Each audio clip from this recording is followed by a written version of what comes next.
Hey, film fans, we're the Merco Movie Guys. I'm Clint Shaver, and this is my buddy Chad Weeks. And we're a couple guys who like movies and like to talk about movies. Clint, Chad, who are we talking to tonight? switched it up on me. I did. Tonight we got a couple really special guests. We got the director and producer, writers, jack of all trades, I guess you should say. We've got Christina Shaver and Bethany Berg. You might remember them from around Aledo, recording the film. Everything fun you could possibly do in Aledo. Which is premiering on June 6th at the Opera House. This is the world premiere of the Yes. Aledo movie. Yes, Susie will be there. Christina will be there. Bethany will be there. I think all of the actors and actresses will be, all of the actors will be there as well. So yeah, I'm really looking forward to that. I've got the 4:15 show. I think you do as well. Yeah, that is correct. And they even have sing-alongs as well. So be sure to go out there and maybe buy a ticket to the sing-along. And it's not only the world premiere of the Aledo movie, it's also the world premiere of Chad's acting career. Yes, you will see me in the bar scene as the drunk guy. No, Even credited. yeah, what's that? Even credited. Even Yes. credited. No speaking lines. Just me doing it all without dialogue. Doing everything with this. So I know this is a long intro, but I have to, I'm going to have to interview you now, Chad. Yeah. Have you created your IMDb account yet? You know, we're going to talk about Sean Conway in this upcoming video, but he actually told me, he's like, you need to get your IMDb updated. And you know what? I will do that, but I want that picture of me. I want that screenshot from that as my picture in there. But no, you know what? I might do it tonight. After we get done with this conversation. I'll edit my IMDb, and yeah, I don't know how hard that is, but we're gonna go for it. That's awesome. Yeah. Well, grab your popcorn, Fill up your drinks, and enjoy the show.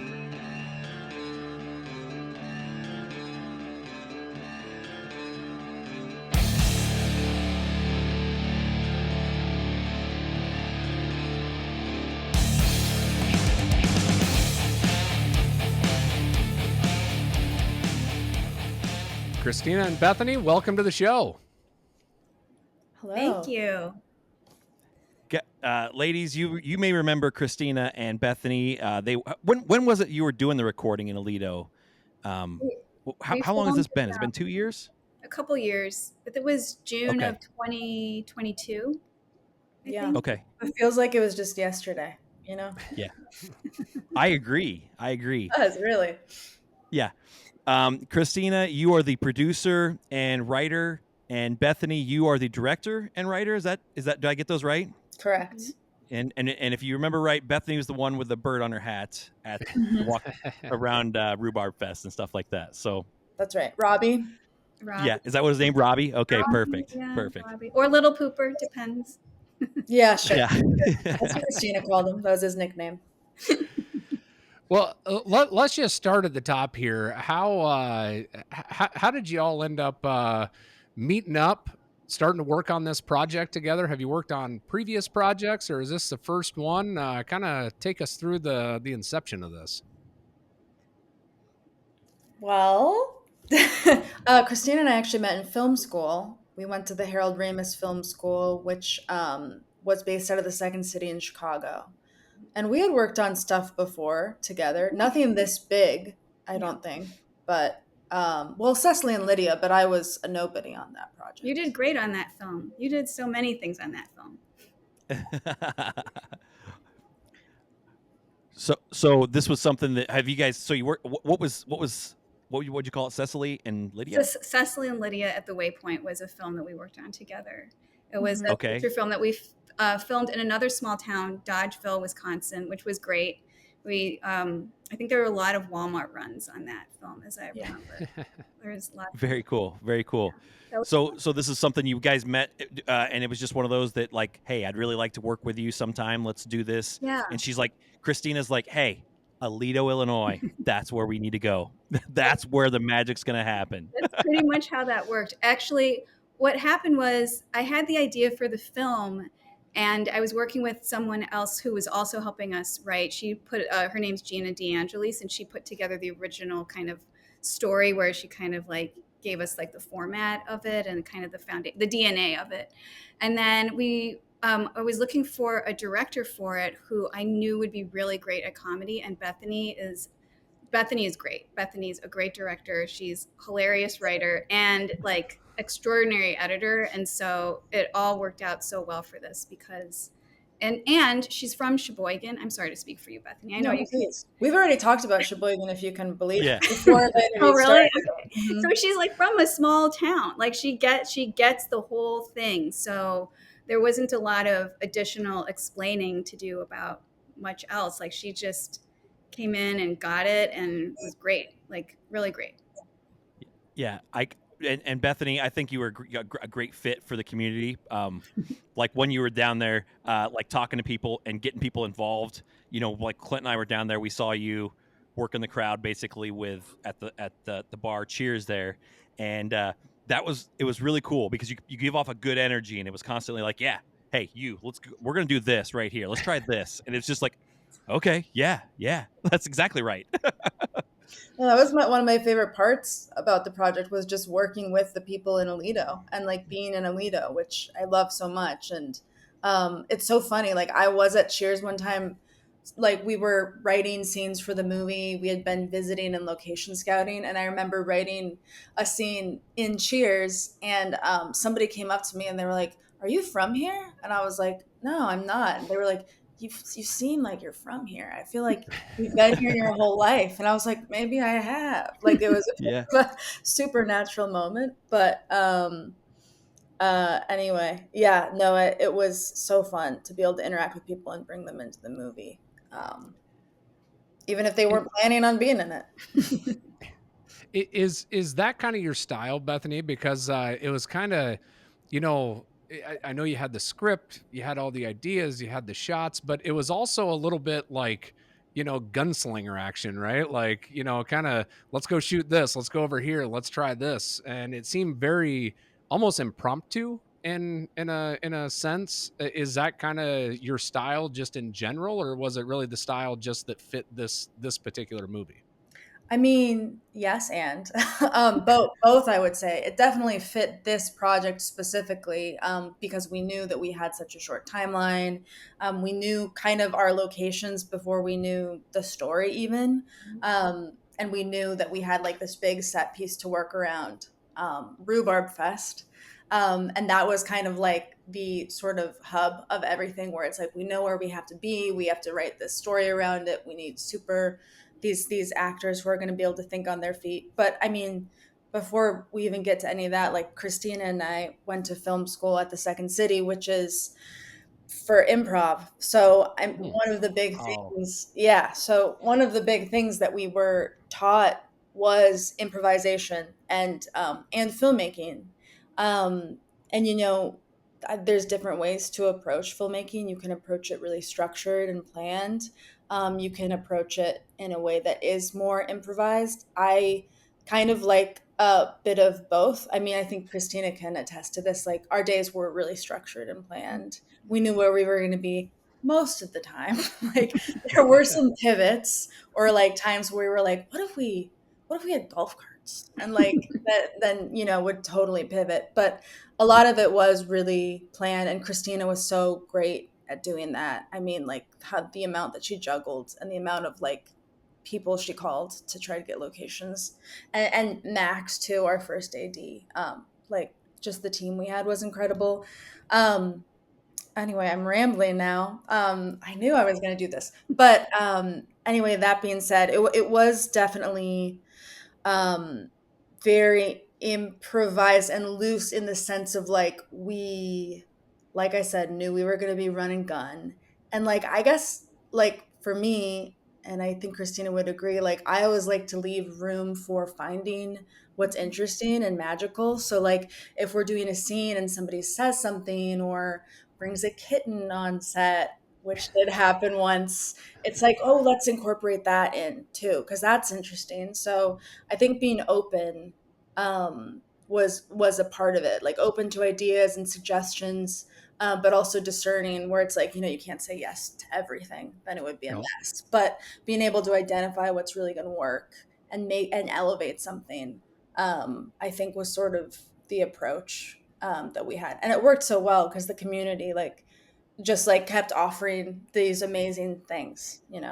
Yeah, That's a I remember a day that talking about improvising. It was so hot one day. It was so incredibly hot, and we were filming in the car. It was the Cruise in the Loop scene, and we had to film Sarah and Jennifer, Brenda and Gabby in the car, and windows closed. Like they were so hot filming in this car, and they kept saying when we would cut, they're like, the next thing we have to do has to be cold. Like it just has to be in a cold place. And it was like the harmless havoc, well, that's what we called it on set, the harmless havoc scene, where it was them running around getting in trouble with the law. And so we were just, so the laundromat was the thing that came up that day because we just wanted to be inside and in an air conditioned place. So there's a scene where they get pushed in a laundry cart in the laundromat, and we literally came up with that 5 minutes before I called over to the laundromat and asked if we could film there, and they said sure. And so things like that happened on set. That was really fun.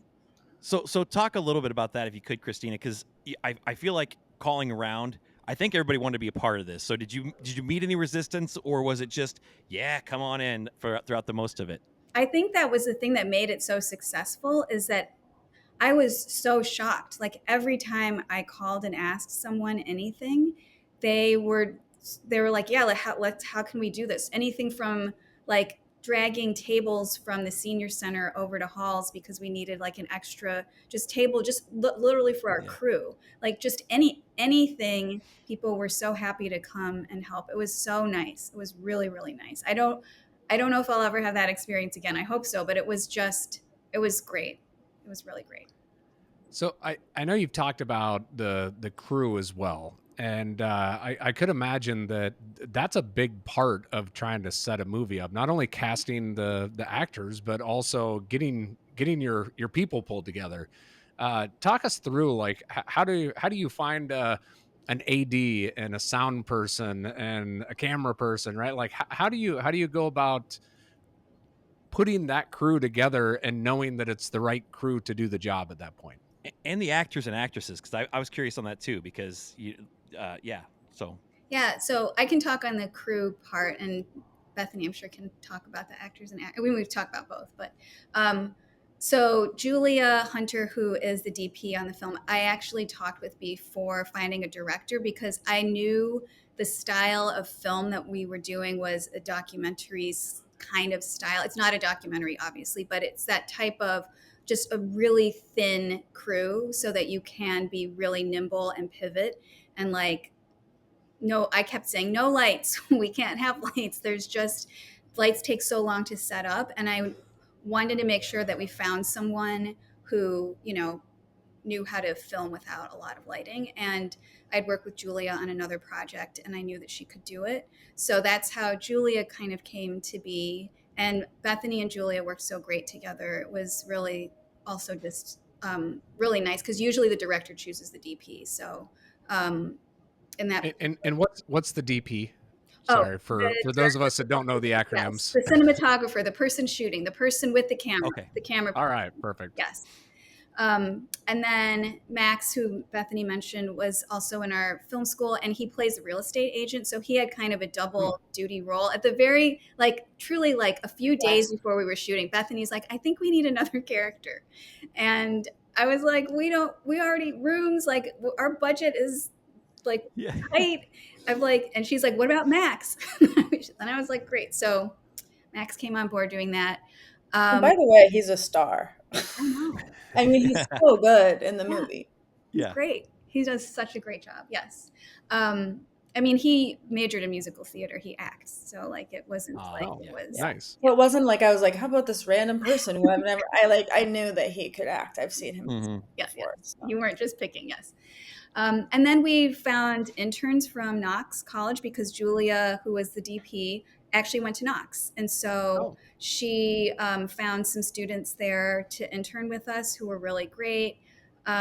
We had one of my really good friends, her high school daughter, Lucy, came, and she also was in the movie. We pulled her in at the ice cream scene, just to run some lines there. And then Travis Harms and Rob Charlotte did our sound, and they're local Mercer County guys. So we tried to get just a smattering of people from all over. We had Jamie Creppen come in and do some help with us with set design. She's from Chicago. So we just had we tried to get a mix of people, local and from Chicago. And then casting, yeah. It's funny because I always like hearing like that documentary style and like the importance of like not setting lights up and things, because I don't think people realize like how long it can take to go from one scene to the next scene, especially if you have to move like any distance at all. I mean, there's a lot of just stuff involved, right? And from tearing down, sound and mics and again, if you got lighting and everything, there's just a lot going on that I think a lot of folks don't realize it's happening behind the scene. And I think that's so cool that the folks in Aledo got to see some of that. They got to experience some of that behind the scenes activity. Yeah, it was really great. It was yes, agree. Yeah, and thankfully no lights, because that would have it was already tight. And I think what Bethany was able to do in such a tight timeline was actually incredible.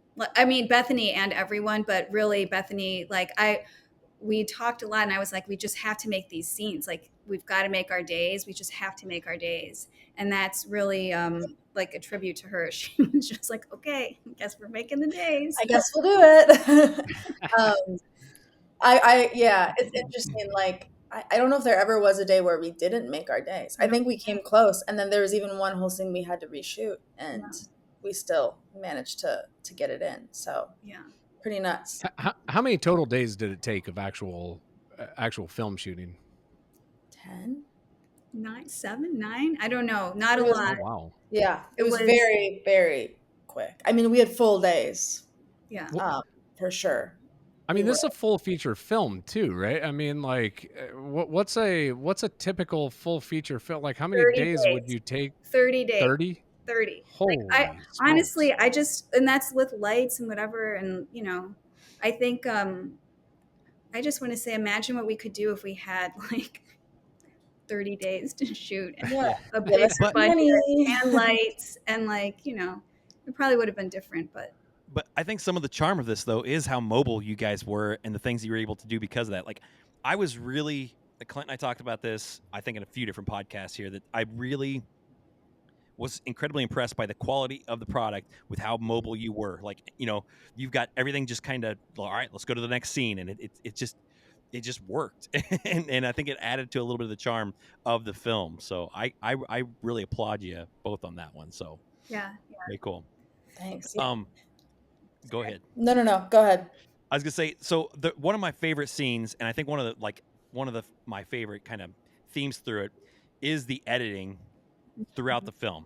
Like, there's a lot of cut scenes back and forth, and it seems like it's sharp cuts, like especially the loop, that cruise in the loop scene. Probably my favorite scene of the entire film, and it's so choppy, and I love it. I think I asked Bethany, you said there might be a little bit of a Wes Anderson feel to that or something to it. But who came up with that idea? Who did the editing on that? How did that all work? Just if you could talk a little bit about that process, because I have no clue who was even in charge of something like that. Oh, that's all Bethany. Is it really?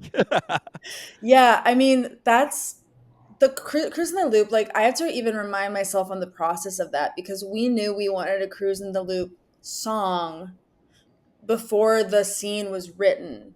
It was like we had this idea of, we knew Susie, we wanted her to pull from like some of her folk songs that she had on this one album. But then we knew we wanted her to write original songs, and like we kind of had slotted in the kind of outline of the movie, like where those would go. And one of them was the midpoint, which is Cruise in the Loop. And I think we had the song first, right? Yes, we had a demo of the song that she recorded and sent to us. And I actually wrote it in Cheers. Fun fact. Oh, nice. That's the whole scene? Mm-hmm. Yeah. That's awesome. Yeah. That's awesome. So the spirit of Aledo entered me. Um, and yeah, it was kind of like, how do we make this interesting and also something that moves the story along and also funny?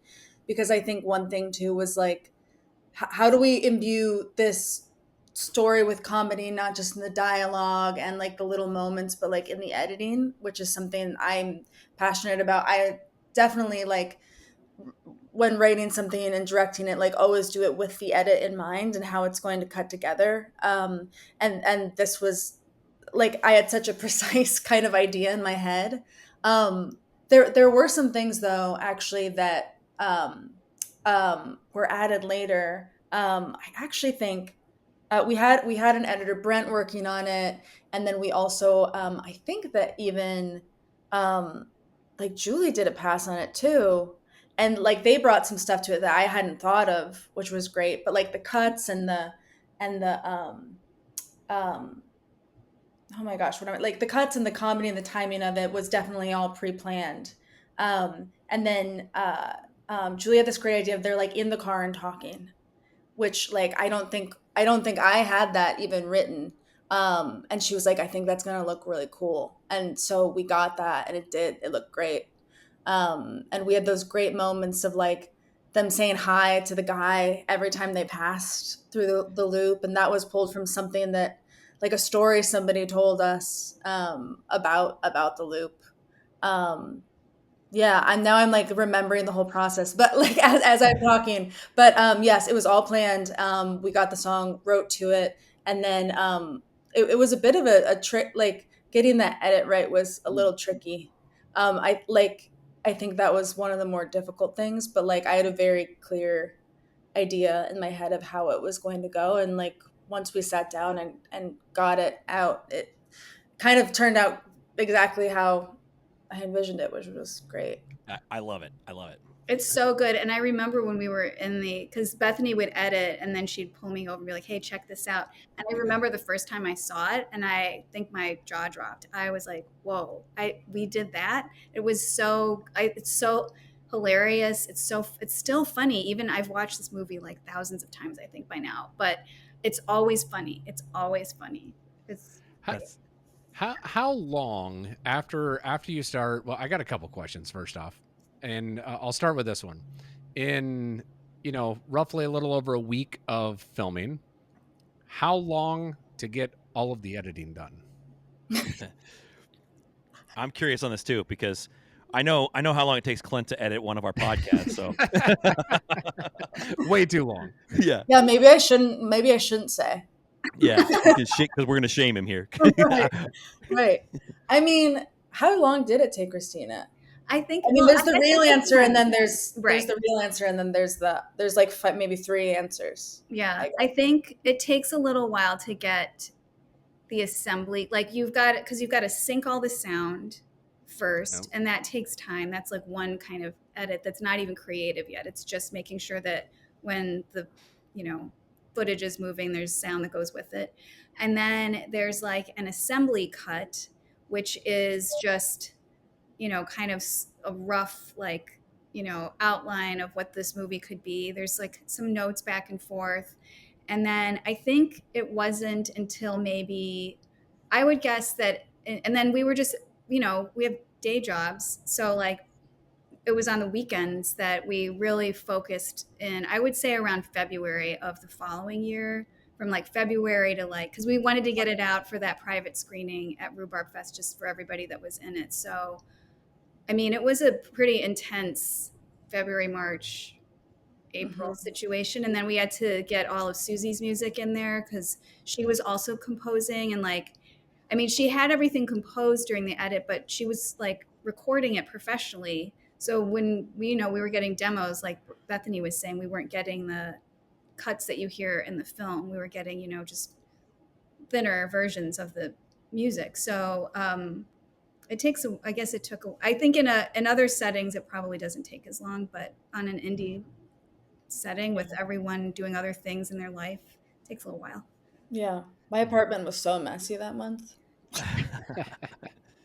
Well, Clint, do you have a follow Yeah, up for so I that? just had just a follow-up question on for the editing side. How far into the editing process do you get before you like look at what you've captured and you go, "We did it." Like it's coming together, right? Like because I think that's a hard part. Like when you're making a film, you don't necessarily know the end result until you get into editing and cutting and making Or, sure everything or do was, you? or maybe Or yeah, maybe you do. I I don't was know. gonna say, I or guess. do you? Because like, were you at some point in the film and you guys are watching like on your camera back or something like that? You're like, oh, this is gonna be good. This is perfect. I mean, I guess what moment would that be? I mean, it's interesting because there were a few scenes that I didn't know how they were going to cut together. Or like there was no plan for them. But I would say like as we were getting the footage, it was kind of like I was kind of like, okay, we're getting it. And we're getting it. Okay. And we're getting it. Like there was definitely satisfaction of putting it all together, but I definitely knew that we had what we needed going into the edit, and was pretty confident on that, except of course a few scenes. But yeah, I mean, I think it was sort of, I think the moment where I was like, we did it was probably when we wrapped. No, okay. We got all the footage, but Yeah. yeah, I don't know Okay. about you, Christina, though. No, I think that's about right. I mean, I at that point, I really just relied on Bethany. I mean, she's directing it, so if she's saying to me she's got it, then I trust that she's got it. And I think we did that a lot on set. I was like, did we get it? Did we get it? And she's like, yep, we can go. I'm like, all right, let's go. That's awesome.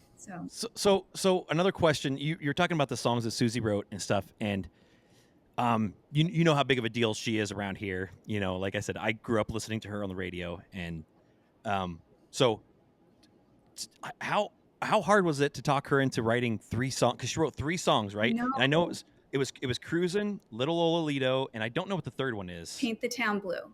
The one. Oh, it is Paint, and I mentioned that in our podcast. I didn't know if that was the one or if that was one on our folk song albums. It's that good. So those are It's 3 like an American really, classic. yeah, those are 3 really good songs. So that's very cool. So how did that come about? Like, how hard was that? Was she just like, oh yeah, I want to do this like everybody else is with using their space, or? Well, I had a really nice phone call with her, and she was just so kind, and like I was shocked, honestly, because you know, who am I? Like, Yeah. so it was so nice. And then she invited Bethany and I to come meet her in Nashville, so that we could just talk through things more. Because I was like, well, I can talk to you about this all day, but you're gonna need to talk to Bethany because she's directing it and she'll have ideas. And so, you know, I think on the way to Nashville, Bethany and I were whatever at Midway Airport waiting for our plane. And Bethany's like, okay, I've got like 3 different ideas. And so we had some, and I don't even remember all of them now, but we had a few different things we were going to pitch her that Bethany had prepared. And we went over to her house and just chatted and with her and with Doug. And I don't know, it just kind of evolved from that conversation, I think, at her dining room table of just. Mm-hmm. Did she at any point like pick up her guitar and start like, how about something like this or anything like that? Because like that's the way I always picture these music writing. You know, you hear about people getting together and writing music together, and it's like The first verse is written on a this. napkin, right? Yeah, You know? yeah, exactly, that sort of thing. Nothing like that though. Over Zoom, like there was a little bit of there was a, you know, we pitched some ideas. Like I said, like we had identified moments where it was like it'd be really nice to have a song here, and this is maybe kind of the vibe. Like one of the references that I gave was the cartoon Robin Hood, the one with the fox. Yeah, I There's love that one. the rooster. Roger Miller, right? Yeah, Yeah. yeah, exactly. And there's that really great song in it, like not in Birmingham, is that what it's called? And everybody's like in jail, and he's sad, and you know everybody's sad. And I was like, I want something like that. And that's where Paint the Town Blue came in. And then of course I said Cruise the Loop, and I knew that we wanted to open with her as well. Yeah. And I think there's a few moments where, like over Zoom, where Susie and Doug were like, well, we have something, like, can we play it for you? And they played it for us. And it was kind of a moment of like, well, no notes, you know, like you guys nailed it. They really knocked it out of the park. And I think like one of the things I talked to her about when we sat at the table was like, there's something really beautiful about having one artist's song play throughout an entire movie. Like it gives the thing such a voice, and it brings humanity to it. Like I think I talked about The Graduate with her and Simon and Garfunkel, and something about Mary. And there was another one. Like Good Will Hunting and Elliott Smith's music. Like there's something so great about that, and it's something that's very helpful to like a low budget movie like ours as well. Like it really elevates it. And so like just having her on the project and like hearing those songs, I think that was a moment where it was like, oh my gosh, it's really happening, huh? Yes. Yeah. I agree. That was definitely a moment there. A couple of things that I keep hearing, I feel like, is collaboration. It sounds like you did a lot of like, just let this person run with it, or you bring somebody else in and they're like, yeah, let's work on this. And also like a more of a, well, I don't know how to describe it, but more of a tell me what you think about this, or like feeling, because it sounds to me like a lot of these conversations went with like, tell me what speaks to you about Aledo, and then somebody says, okay, it's WRMJ, it's the loop and all this stuff, and then it's like, all right, well, let's write a scene around this type of thing, and it just kind of is that the way it kind of went, because that's the way it's shaping up in my mind right now for you guys. So we definitely asked everyone, what did you do in Aledo as a kid, and to mess around, like tell us everything. Yes. We had some good, there was one somebody got like locked in the cemetery once. Like that. I wish we could have had time to fit that in. Yeah, I think that was part of our that was going to be in the movie for a little bit, and then it was too scary. I couldn't go there. No, we just didn't have time. I'm actually not afraid of graveyards at all. But oh gosh, that made me. Oh yeah, I made like Christina. I think we were talking to one of your cousins, and they were talking about like breaking into a pool, and I was like, "How did you get in to the pool? Like you had a key?" And he was like, "Well, yeah, everybody had a key." And then I think I talked to Christina after that, and I was like, that's going in the movie, and it turned out to be like a big part of it. Was this Sean, who at the time probably couldn't even swim or whatever? Yeah, I think that was Sean. Sean, by the way, can swim today. So we're clear, setting the record straight. Yes, he's also great, as I recall, like laying down on one of those, pads that you lay on in the water and just kind of like sunbathe. He's that too. Yeah. So he's got a lot of repertoire on his. Yeah, Sean's the one that called me when we were in Dubuque and tipped us off about this whole thing. So that's how it all got started. Was Sean called me about when we were up there at that film festival and said, "Hey, you need to get a hold of Christina," and then it just kind of spiraled. So I gotta give him a dig here once in a while. That's right. And he was great because he I don't know if you remember this, Bethany. When we were in Nashville, he like talked about whip stuff up on a napkin. He like got a napkin out and like drew the loop for us, and like a super detailed map of like which gas station, like all the like landmarks as you cruise the loop, like what you hit. It was great. By the way, there's some debate still about like what the loop is. Yeah. So I mean, I hope that the one that we have in the movie is accurate. I know that there's some debate. I don't want there to be any controversy around that.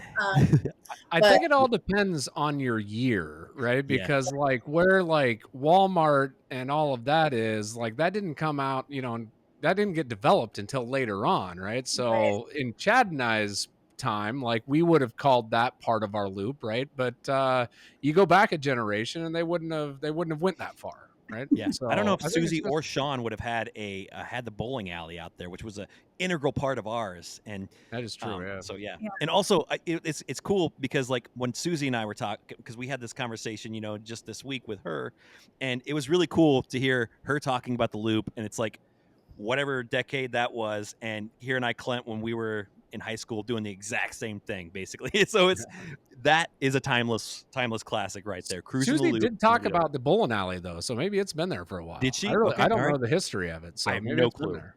No clue. But, and one of the things I was going to throw out there too, talking about like reaching out to folks in town, utilizing all these history aspects here. I think that was also what makes it so special in my eyes, because it makes it truly an Aledo movie, Yeah. where this isn't like a small town story that you wrote and then found a small town to go film it in, right? Which is how a vast majority of movies are probably shot, right? Like, take a script, find a town that you can shoot it in, and you mold it around that. You almost did it completely opposite of, like, you had the small town and now let's write a story around that. And that, to me, I think is why this connects so well with the audience, and why I think everybody in Aledo and Mercer County and surrounding areas all connect with this movie. Yeah. You know, I think part of it too is like, just in terms of the history, like, you know, when I was a kid, I would go there a lot to visit my grandmother who lived there, and my cousins Sean and Kelly and Colin and my aunt and uncle. Um, and my grandmother volunteered at the VFW. And so when I was a kid, she dragged me along with her to do whatever she would do over at the VFW. I don't remember because I was too small to remember. And like the senior center, she dragged me over there to go do stuff with this. So like there were some locations where I was like, we have to include this just because I personally wanted to have that like documented as like a memory. But so yeah, I think it was really written specifically for that town. Yeah. Yeah. No, absolutely. And I think like for me, I like, you're right, that thing where it's like you write a movie about a small town, you shoot it in a small town, like sometimes it can lack the specificity that makes something feel real and warm and like human. And this movie, like, you know, like whatever anybody will say about it, like if they say anything negative, they definitely can't say that it's not like grounded in that. Like it takes so much from the town, and I think the really nice thing is like the town was willing to give us that, like, and like they trusted us, which was so special to me, to like give us their stories and their ideas and their thoughts and their golf carts, and like just kind of let us Thanks, run Tammy. with it. Yeah, it was amazing. It was like, it felt really easy to write a love letter to the town because it's such an amazing town. Yeah. And yeah, I think like it's also like you can, like, that's stuff that you can't really write on your own, like that level of specificity and like you know, the cruise in the loop thing. It's like, sure, you could sort of say that about anything, but there's something that's so nice about it, like actually being in the town and you know, being an actual thing that people can then react to, that like, I don't know, it just makes it so much better. And actual people too. Like that's just it. Like there were a lot of people in from our community in that film, and it made it. And you said accepting or whatever, but it wasn't just accepting. Like they were arms wide open, embracing. I don't think I've ever seen Aledo embrace something as much as they did this movie, because it was just like, yeah, all of it, all of it. You guys, whatever you want, keys to town. I Hey, figured there's be more politics to it. Like, no, we can't do that. Me too. Can't do that. I know, No, we did go too. ahead, do whatever you want. No, Yeah, it I was so remember great. when we were filming the Cruise and Loop song, and it was there was a basketball scene where they're shooting hoops at someone's house, and cars kept going by, and I was like, I called the police station, the police department. I was like, can I just block off this block because cars keep driving, because Susie's playing her guitar out there, and so you know people wanted to drive by Oh to yeah. see her, but it was wrecking our shots, and so I was like, can I just station cars at two ends of this block and just block off this block? And the whoever was there at the police station was like, you could try. I was like, I mean, in Chicago, if we were doing that, we'd have to get permits and police officer. Yes. Like, it was like, well, give it a shot, see what happens. I Yeah. was like, great, perfect. That's what I'm going to do. Was there any permits needed, like to like shooting in, like whether it's like state permits for the state of Illinois or town permits or anything of that nature? Like, is there anything that's needed for projects like this? It really varies from location to location. We definitely had the permission from the city of Aledo to shoot there, and we apprised them um, daily of where we were going to be, what we were shooting, just so they knew in case. I mean, that's the whole purpose of the permits, is to make sure that if anybody, Yep. you know, calls in or whatever, that the city knows. So Chris, the mayor there at the time, I think he's still the mayor today, Yep. he knew our every move and where we were going, and all that stuff. So nice. Yeah. Well, Very cool. that's just cool because, like you said, you probably wouldn't, if it's Chicago, like there's you'd no be way. through a whole bunch of red tape, right, to Yes. to have that same type of Yeah. shot there. So that's neat to hear. Yeah. So the next one is the Abercrombie. Oh I can't remember. yes, yeah. Julie and I have been filming a documentary about Gertrude Abercrombie. Okay. And she wasn't really from Aledo. She was born in Austin, Texas, but she, similar to me, went to Aledo a lot because she had a lot of family there. And then she did grow up there for a couple of years in her childhood. I think she was there for like 2 or 3 years as a kid. And that's Is there what is the picture behind over your shoulder? What is that there? Oh, that is the Abercrombie house. That's what I thought. I was wondering because I think that's the one that came from the Yes, art gala back in the day. The auction, yes. And I can't remember. Let's Yes. see. I'll just see who did this. Yeah. This was by Mesa Lang. Okay. Maisa Lang. Well, if she sees this, she's gonna love seeing that it's in the background of this video. So that's very cool. Yeah, I have this up in my house just because it's a great print, and also, I'm making a movie about her. So yeah, exactly. So, what you got to educate me. What's the history of her? So she's an artist. So Aledo has some really great female artists that came from that town. There's Susie Boggess, Margot Price, Doris Lee, and a woman named Gertrude Abercrombie, who has only recently been getting a lot of attention in the art market. She was an artist, and she died in 1977, and she was selling work in Chicago for like $25 a painting at the Hyde Park Art Fair, and now is going for almost $1 million at auction. It's holy cow. Yes, she has.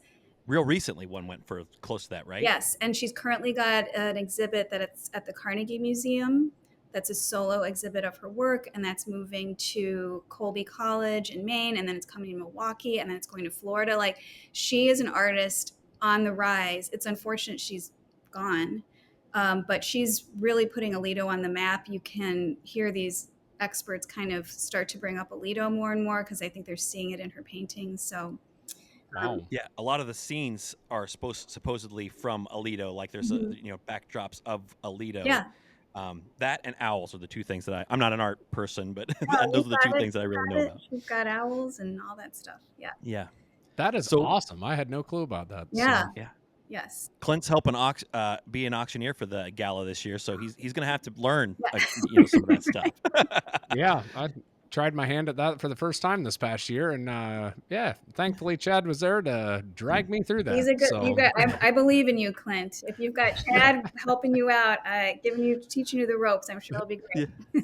The first few paintings were tough. I have to say it was a little tough on that side. So, but yeah, no, that's cool. Yeah. How's your auctioneer voice? Can you talk really fast? Oh no, I can't talk really fast. Neither one of us can talk really fast. We just do I feel like sometimes after a while, especially that first year where I did it by myself, like I would get stuck on a number and it's like, I can't get off this number because I've talked so much. I bet Christina heard my voice for a month after that because it's just constant.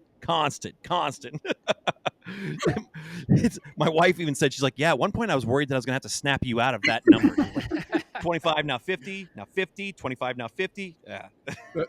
One of the hard parts is when they go fast and trying to like keep up of like actually taking them up the ladder, and all of a sudden it's like I don't even know where we're at. I don't even know who has the bid at this point in time, but let's keep yelling numbers out. Somebody's surely tracking this. Yeah, imagine being like, guys, I'm gonna be honest, I've lost track. I have no clue who's bidding on this. So. Literally, the everybody's really cool about it because we do that. It's like okay, I have no clue. Let's say right here, you're in at this.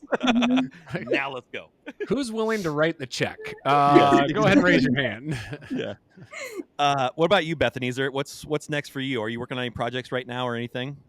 I am currently not working on anything in production. I am working advertising as my day job, so I have a few ads that I've written that are out there in the world. But at the moment, I'm writing a few things, but nothing that's moved into pre-production. However, if the town of Aledo wants to welcome us back for another movie, I wouldn't say no. Oh, there we go. Just throwing it You out know, there. Clint and I have been talking about a movie for a while, and our script Oh, type of thing that we need to work on. We're looking for directors and producers, that sort of thing. So maybe that's what we need to do. Maybe that's what we need to There you do. go. we do have the straw man of a nice little farm script. So Yeah, Oh, There you I like go. a See, farm this is script. how It's movies are yeah, fun. born. it'd be really cool if it's. And we should talk about it sometime. oh, Yeah. Exactly. Absolutely. Christina, anything else other than the Abercrombie documentary right now? No, we're also, for the fans of the Aledo movie, we also have a podcast spinoff that we are Oh, recording in the morning before the screening on the 6th. So before the world premiere, since the cast is back in town, we are Brad Ruggles, who lives out there.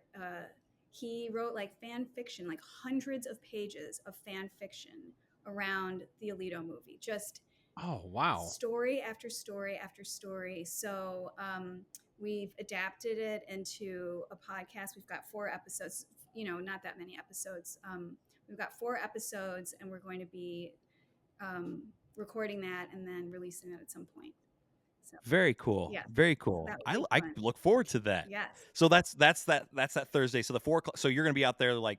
Well, you probably don't want to tell anybody what time you're going to be out there because then people show up for that. No, that's fine. but yeah. So So 4 o'clock is the actual premiere, right? So 4:15 or something. the premiere is at 4:15, and then we've got a sing along at 7, and that's on Friday, June 6th. And then on Saturday, after people are done at the pancake breakfast, we've got a 9 a.m. screening for the early birds. And then we have also got screenings on that Saturday at 11, 1, and then 3 is the sing along. So we're closing Okay. it out with the Nice. sing along. Yes. So, and you If- can get tickets at AledoOperaHouse.com, which I think most of Friday is sold out. I think there's still some sing along tickets available for Friday, and there's room still for Saturday screenings. So Oh, Very cool. I think Clint and I are both there for the 4:15 show on Friday, so we'll see you there. yeah. My wife and I got our tickets, so we are all set. Oh, Yep. I think it's my wife, my mom, my sister, my dad. Yeah. So it's like a whole. It's a family event here. I love it. That's so great. Yes, I also have my dad, my mom. So, Yes, for sure. So here's the next question. So I've had some people talking on Facebook saying, when are we going to be able to see this? If they were out of town this week for Rhubarb Fest or whatever, when will you be coming back to Aledo for this, or when will they be able to see it in Aledo again? Well, I think Susie's got a concert that she's doing in September in Aledo. Yep. And so I believe That's the Ride 17, right? The Yeah. September 13th. Yep. Yep, Okay. yep, that's the one. So I've been talking with the Opera House about screening this again at that time, just because we know Susie fans will be around and maybe they'll want to see it then. So September, and then I've also just talked with the Opera House about keeping a copy of the film in Aledo. So it's a film that belongs there, and I was there last week just to make sure everything was working from our side of things, that we didn't give them corrupt footage or anything. So I watched it all in the Opera House just to make sure, everything was going to look good. And it just belongs there. I was watching it in there, and I was like, when you're sitting in there, you're like, oh, and that, everything is just sit right behind you or right next to you. And so the Opera House will have the ability to screen it whenever they want to. Very cool. Yeah. That's So awesome. I asked Susie this question about her music.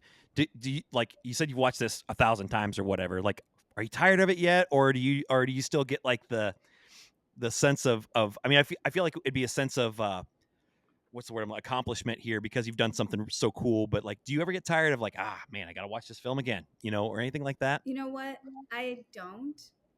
Good. I really, it is a fun, like, honest, it is it's to everyone's tribute. Great acting, wonderful music, the editing, directing, all of it. I have not yet gotten sick of it. I do sometimes think to myself, oh gosh, I got to watch this again and just make sure that we've got, like, if we've especially with the sing along, just kind of making sure. But it's so, and I find myself singing the songs when I leave. I'm like, oh, Yeah. the next day I'm still got little Aledo in my head. Yeah, same. So on the sing along, are you going to have the lyrics on the screen and Yes. everything then for everybody? Yeah. Oh, that is Bouncing so ball and cool. everything. No bouncing ball. Ah, No okay. bouncing All right. ball. We but talked about it. Yeah. We Yeah. talked about it. We talked. Yeah, it was just simpler. It was simpler to do it without. But yeah, so if you haven't seen the movie and you want to go to the sing along and you're like, but I won't know the words, they'll be there for you. Oh, Yeah. Beautiful. that is. Beautiful. I need to buy a ticket to a sing along now because I love I always Chad and I tell these stories all the time. Like we went to midnight showings of like Star Wars back in the day, right? And like people would show up and they're all in attire and after different scenes, people are clapping and yelling and cheering, right? Which you get like an entirely different movie experience than if you go on like any other day, right? There's an energy. There's just an energy. And I feel like you're going to have that at the sing along. Like it's going to be a totally different, like just amazing energy with a crowd of people watching your film and singing at the same time. That just sounds like so much fun. Yeah, I'm really excited for the sing along. I haven't like that was exactly the kind of thing we were going for, that like midnight screening vibe of like community and obviously there's an element of like it's the town where it was filmed, so people from the town, getting to come in and watch it. It already has such an energy. But yeah, I would recommend, I mean, I haven't seen the sing along in a theater yet with people. I'm so excited for that. But I would recommend going to both if you can swing it. And if the tickets aren't sold out, I mean, I think it's going to be just totally different experiences both times. Maybe we'll just do a double show that night. You know? So Yeah.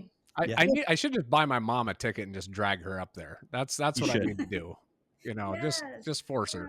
I do recommend and encourage people dragging people to see. Yeah. So what? here's one more. Oh, sorry, go ahead. No, I was just going to say that comedies are great when you've got a nice audience because the audience feeds off each other. So like, For sure. It's like when you watch a drama on a screen and there's not as many people in the theater, I think that you can still get a lot of like tears or whatever from that. But like comedy is so much fun with other people laughing. So Yeah. No, there's some people I still haven't shown this movie to because I'm like, you have to see it with the crowd. It just won't be the same. I agree. Yeah. So my question was going to be, next weekend, will you all be cruising the loop? Of course. What else would we be doing? Of course. I'm going to go to Tasty Freeze, Use, and everything. Everything. Yeah. Very cool. What about physical media? You kind of mentioned a DVD at one point. Will it be on DVD at some point that Aledo folk can buy it, or how's that going to work? Or yeah, so I did look at it. It's expensive to make DVDs. Oh, I couldn't imagine. So so I think if there's enough demand, if it seems like it's something that people really want, I think we can do it for sure. And I just I think if maybe I should throw it out. So if anyone wants to, there's aledomovie.com and you can sign up for a newsletter there. So I could do like a poll or even just do it on social media and just see like if people want a DVD, then yeah, we'll definitely do it. But I think there just has to be demand for it because otherwise it's really expensive just to sell a couple. I wonder if could you do a Kickstarter on that? Like for like set up a Kickstarter piece to where like people could go like donate to it, and then if you hit your certain amount, you print them. That's a great idea. Look at this.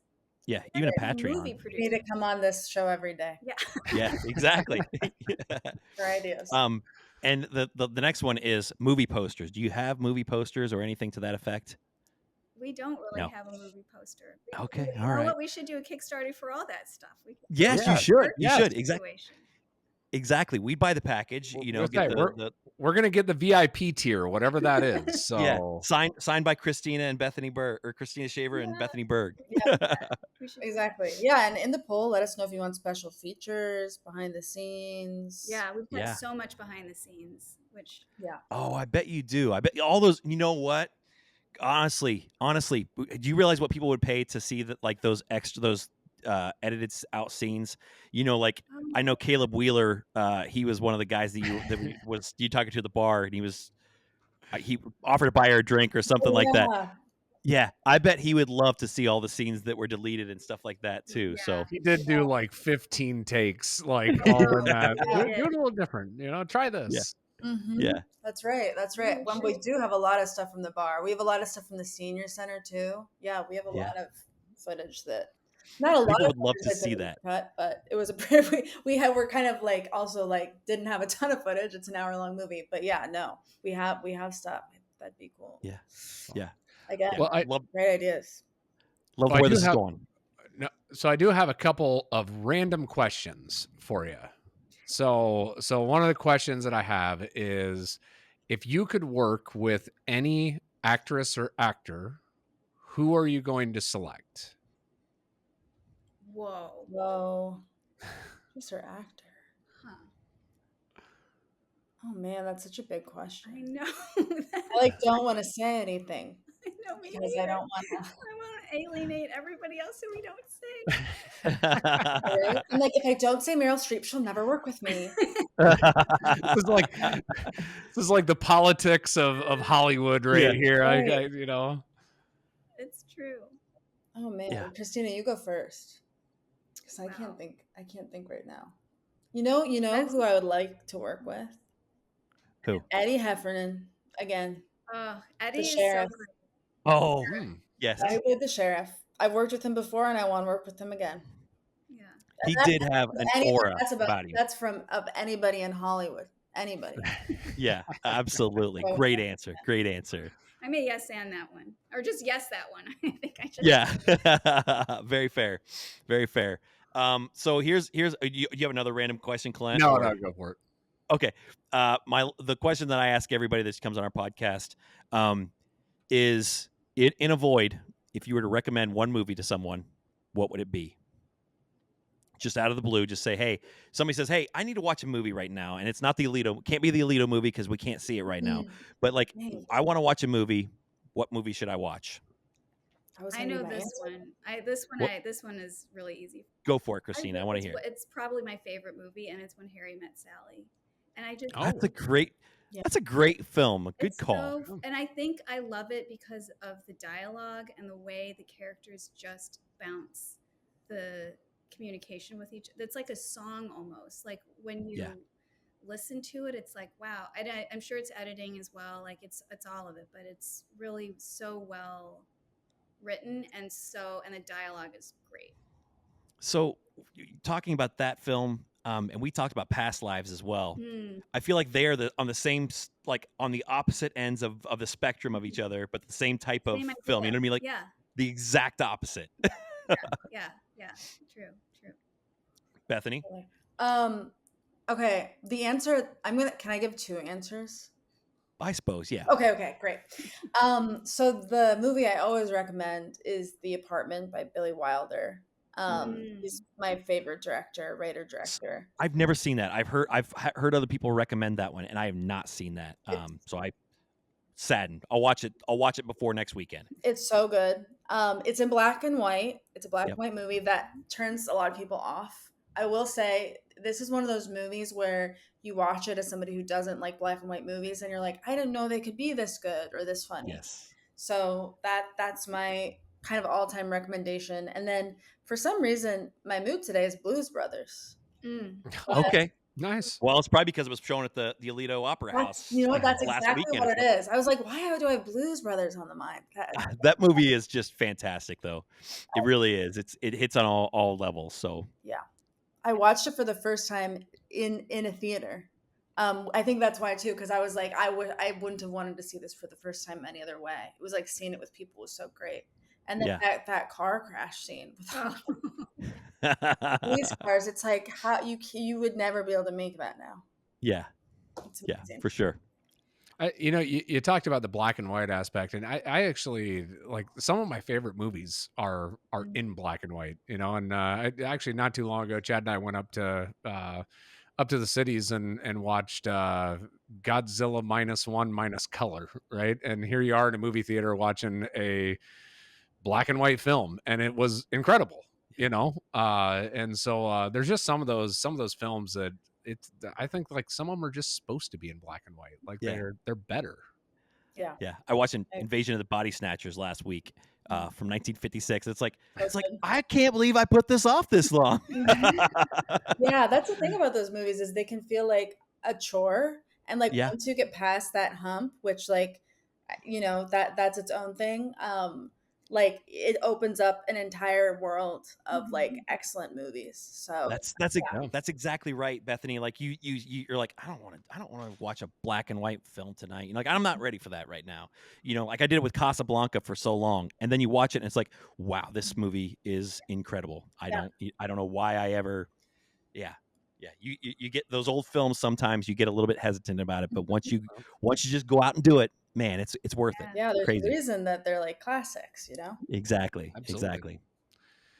Well, Bethany, Christina, we just want to say thank you for jumping on the show this evening. This has been a wonderful conversation, and we are looking forward to the world premiere next weekend. I can't wait. I can't wait to see All of Mercer County is looking forward to this premiere. So like everybody's really excited. There's a lot of buzz about this. Yay. And Rhubarb Fest, not a better time. I mean, it's going to be perfect. Yeah. Grab yourself a pork chop in between showings too, by the way, Absolutely. at the JC tent. Absolutely. Yeah. Yes. Totally. We're not going to miss that. Yeah, Thank for you sure. They are having us incomparable. on. Thank you for having us on. It was really nice. It's so nice to talk to you guys. Thank you.